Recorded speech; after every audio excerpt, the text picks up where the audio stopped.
Good morning, everybody. It's episode 21 of Mind Your Business. I'm Sari. This is Samara. Today, we're going to talk about onboarding. And I think it's something we overlook in discussing.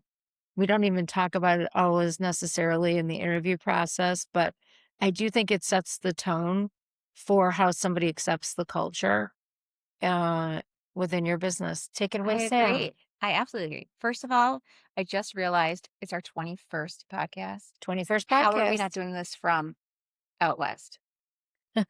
Just food for thought for next time. Next time we do 21 something or other. Let's go to Vegas. Hear me out. Is there going to be cards and Yeah. Oh yeah. dice Oh and yeah. roulette Oh involved? yeah. Oh yeah. Oh yeah. Okay, I love blackjack. I can do that. I love it. So let's talk about onboarding. People sometimes think that the process is done once the offer is accepted and people show up to work on their first day when you're a new employee, but you're still trying to make a good impression and make them feel that they're a part of your corporate family, of your office. So it's really important that you don't think that they'll just show up and we're ready to go. You need to do some planning ahead of time in order to make sure that they're the time period where they're getting acclimated to your company, to your culture, to learning where the copy machine is. So you want to give your new employees a little bit of grace, but also guidance. And don't assume that they know everything or they even know what to ask. I'm a big fan of saying, I don't know what I don't know, and neither do they. And so I have some ideas and some tips on how to be mindful in planning for the onboarding process. What have you done so far? Well, I'm just thinking about what you just said. Yeah. I think it's a little more turbulent than what you described about knowing where a copy machine is, Right. because we're talking about medical professionals here Mhm. that need to have assignment for malpractice. They need to have licensure done. Their CEs need to all be up to date. Mhm. Some offices that are not fee for service, they have to be credentialed for. There's a lot of involvement when you are taking on an associate dentist. More so that I would liken a checklist probably needs to go out to that person because, in the nicest possible ways, doctors are not always as mindful and on top of what necessarily needs to get done in every situation. And having that checklist sort of gives them, if they're 1099, they have to get their W-9 in. Mhm. If they are looking for a visa, there are things they need to get done to get that visa situation taken care of. Malpractice needs to be pointed to that address and that location in order to be viable for them to have insurance. Lots of different things I think need to come into play. And I've seen some companies do it really well. I've seen some individual practices do it really well. And I've seen some situations where if this is the first day that I am working for you and how things are going to be, why did I decide to come here? Mhm. Situations. And I think Buyer's remorse? it's not even just buyer's remorse. It's sort of like, I'm gonna say this, and I hope nobody gets mad. It's the shit show that's never ending. Yeah. It's Yeah. like a shit show avalanche. We don't take into I mean, to where we're telling the not reminding the doctors to bring their loops, because if they don't have their loops, they sort of can't see in that 1-2 millimeter space that they're trying to drill in. Yeah. There's that. What color scrubs are they wearing? It's really nice when you're a company, even if you're a private practice, to send 1 or 2 sets of scrubs in your colors with the doctor's name embroidered in them, sort of making them feel like day one, they're part of the team. Maybe a mug with the name of the company on it, so they feel like they're part of the team. I think we don't do a very good job. We want our doctors to be able to sell our patients, but what are we doing to sell the doctors on the onboarding process Yeah. to make I them agree. excited about hopping to 3 columns of patients and selling them treatment? What are we doing as a company to make Mhm. them comfortable? I completely agree. I completely agree.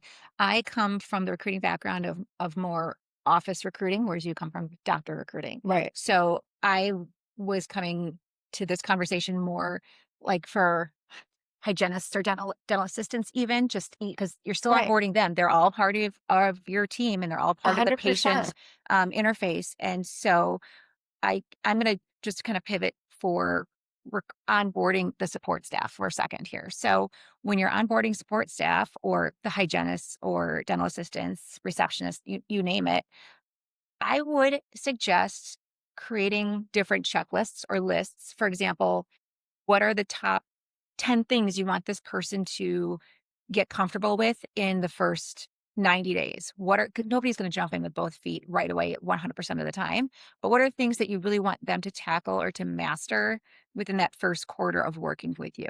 I even tell people, pay someone based on a 90-day check-in or Yeah. review. You're gonna at 90 days, you're gonna be reviewing this person's performance, where they are, doing a touch point with them, and you should. Mhm. Do not blow that off. It is really important. Two things happen. One, you get critical feedback from that person on how your onboarding process has been going for them so far. Mhm. And two, you can give back feedback and sort of motivate the person if they're not really moving along at the rate you want. Here's a chance for you to discuss that with them. Mhm. Even a doctor, I think nobody is totally even ready at 90 days. This is why, again, recruiting the right person is so Yeah. important, is that you want to make sure that you have the right person who is doing the right job, working for you and comfortable. And it's no surprise for you later on when there's Yeah. unhappiness or issues that pop up.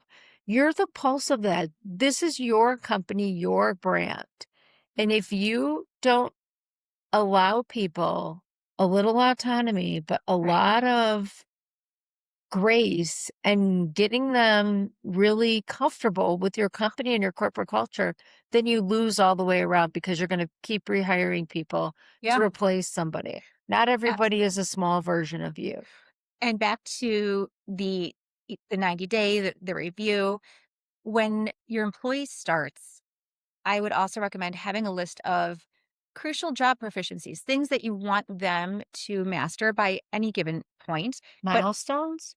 yeah, you could call them milestones for sure. Absolutely. But it's what are the training and resources that they need to complete that or to reach that milestone? And what will be the proof? So have an idea of what you want them to be able to get done to master in what time frame. What resources do they need? Or can you hand off to them? Or who in the office would be responsible for that training? And then what is the proof that they've gotten there? How are you going to know when they've mastered that skill? I mean, I love that because I do think in dental there's a lot going on. I mean, we have offices that we work with where they do not know how to do tray setups coming Mhm. out of sterilization. They don't know what instruments go for what procedures. If it's a crown prep, what needs to be on that, tray? What are the burrs that the doctor likes to use for a crown prep? What are the instruments that they need? What are, you know, sometimes slow speed handpiece, fast speed handpiece? When they're delivering a crown, what do they like? All the different things. Are we using, at what point do we need articulating paper? All the things that a doctor really needs to be successful and not be stressed out when they're at the chair with the patient, or even the physical body language that the doctor doesn't Mhm. have what they need to perform at their highest level, that sort of stuff, that's got to be down pat for people. All the Yeah. sterilization stuff, how we do things in the office, dirty and clean, OSHA and HIPAA. What does our employee handbook say about PTO? What does our employee handbook say about bonus, vacation pay, sick days? All the things that are your culture are onboarded, and you are going to need 90 days for somebody to sort of really wrap their head around it. and 180 days before it becomes like a second nature thing to them. No, I agree. I agree. Even the front desk girls knowing how to submit insurance claim Yeah. or take payments or any of that stuff is really super duper important, and Mhm. managing it so that it can be done with a level of Right. fluidness so Yeah. that there's not people waiting at the front desk to check in and check out. There's not a backup at sterilization because we're not doing it right. I mean, here, brand new office opening up, brand new stata, brand new with the directions. Last week, I get a call. Our statum's not working. I'm like, well, when the technician who installed it, it was working just fine. Well, it's not working now. And I was like, okay, well, what do you think happened? Did you guys not put distilled water in? No, we did that. Did you put, did you maybe put the cassette in backwards and drop the pin down? Oh, so it's like you have to explain to people what happens, not just doing it right, Mhm. but what happens when you do it wrong? Yeah. And people do learn by doing it wrong. Nothing wrong with doing it wrong, but learn from it. Le- Or what was the training? Right. Yeah. Yeah. There's that. Who's responsible for training? Mhm. All the things that somebody works with you or is going to work for you needs, Yeah. you need to be responsible for training that person, Yeah. onboarding that person, Yeah. telling them do's and don'ts. You know, do we wear different color scrubs on different days? Yeah. Like on Wednesdays, we were pink from that movie.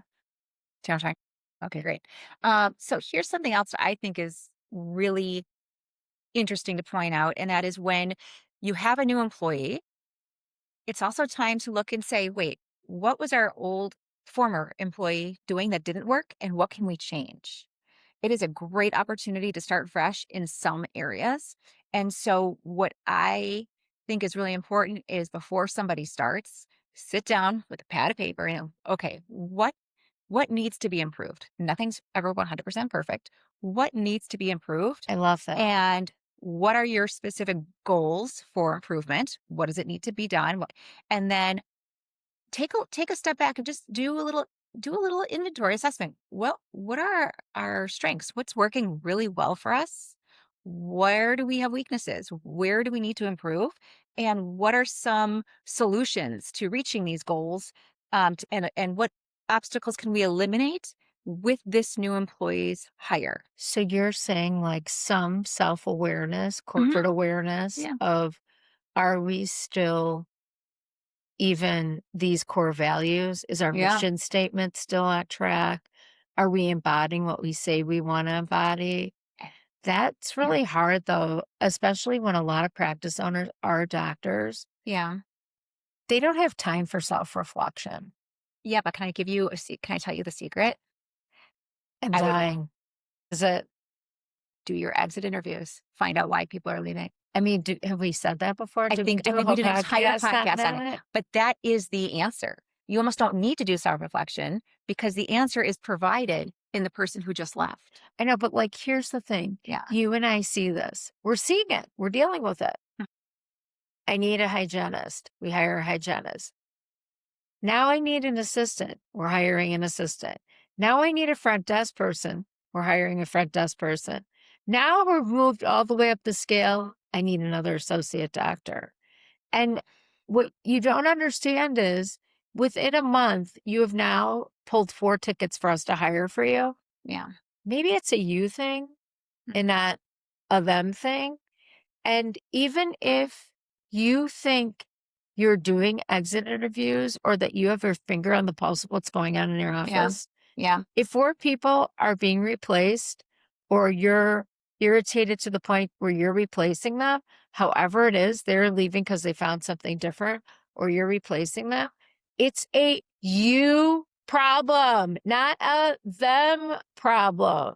You. You have the bank loans. You have the lease or the ownership of the real estate. It's your office. You need to fix yourself.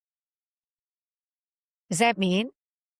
No, no, it is not me. It is not me. I was just thinking, I had a conversation with one of our clients yesterday who, Oh uh, boy. no, no, it's fine. We were, we helped her Am I find, gonna get a letter? Are we getting a bad no, review? we are not. No, Okay. it was a really good phone call in which we helped this doctor find an RDH, and now we're helping find someone else.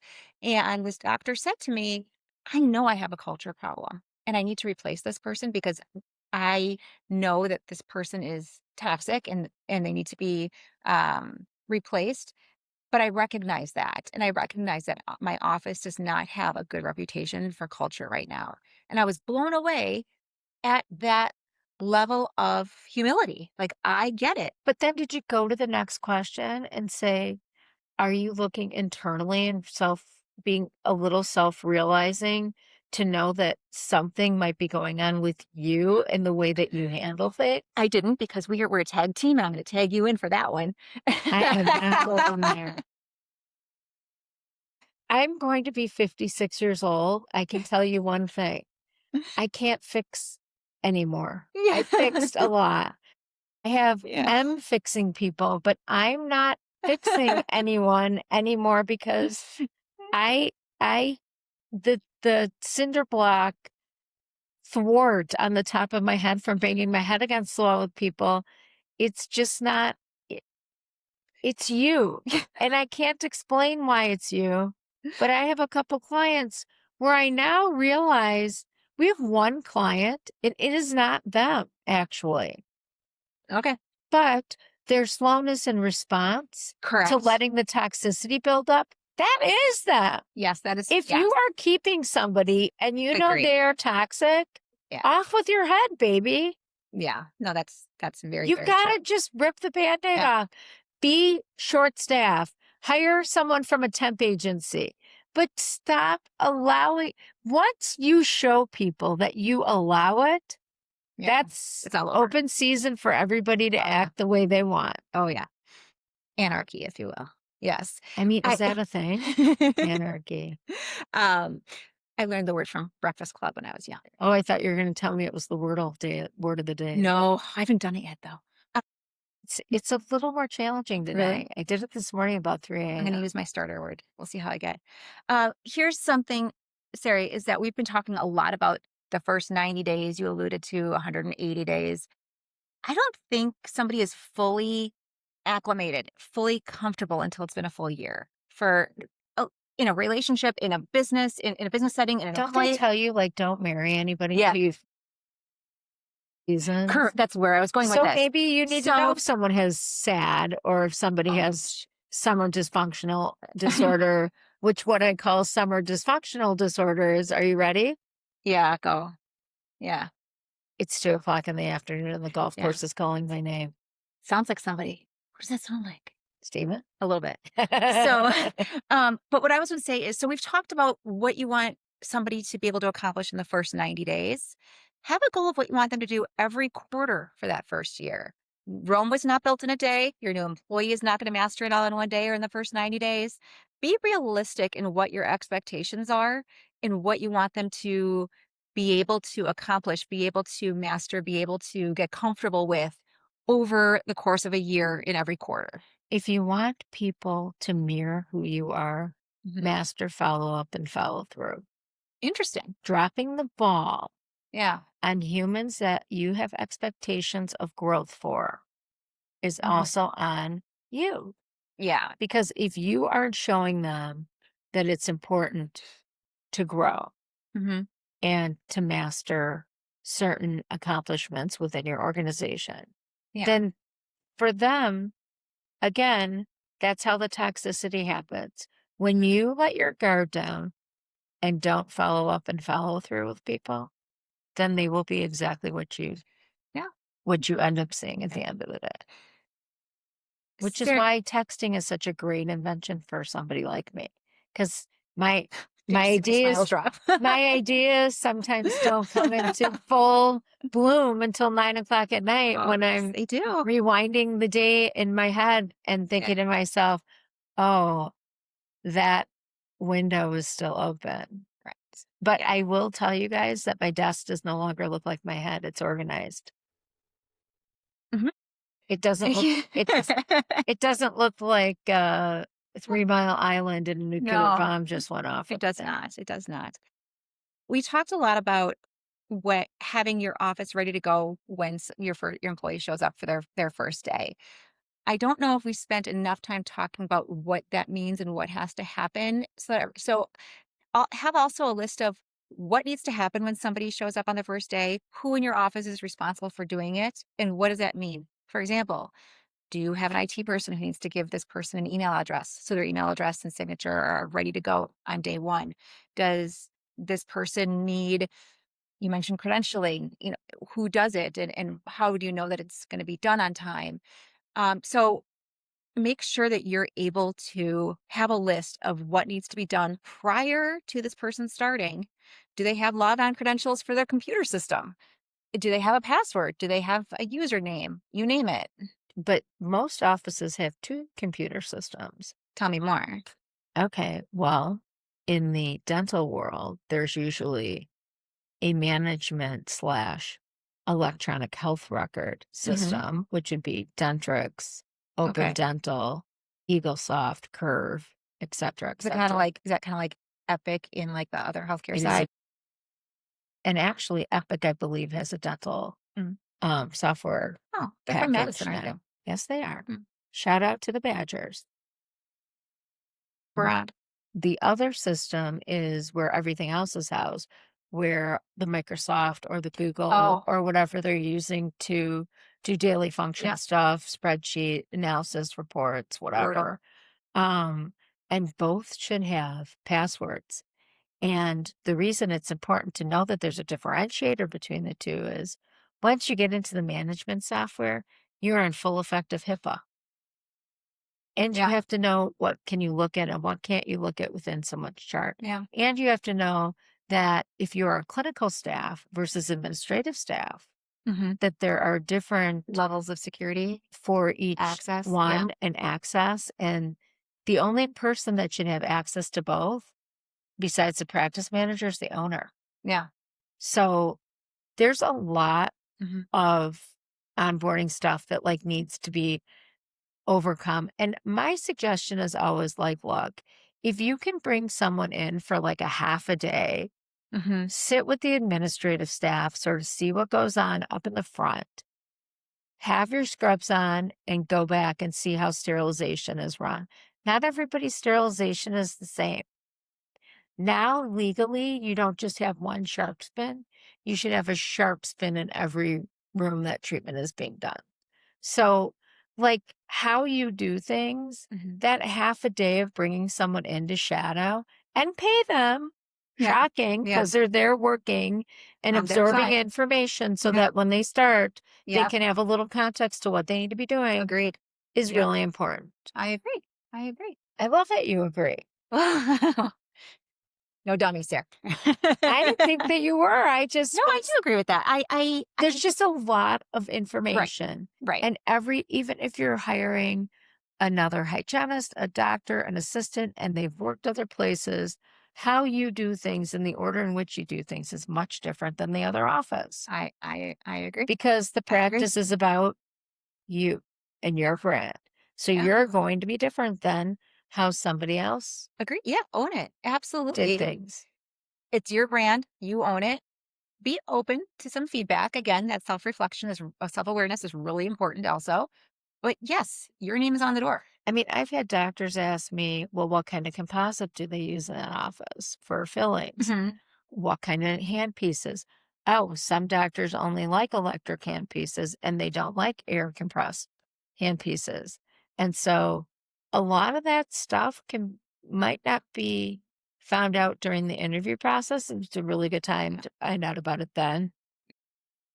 Everybody's a little different. I mean, onboarding is a thing and it Yes. sets the tone for the entire time of employment with you. You can either do it in a way where someone is super comfortable Hmm. Yeah. and feels welcome, Right. or, Or if they feel like they're an afterthought, you don't want to do that. and if they feel like they're an afterthought, They're already looking. Yes. They're not thinking Absolutely. about looking.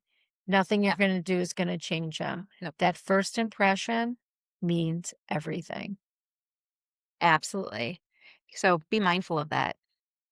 And Mind your job. have a great day.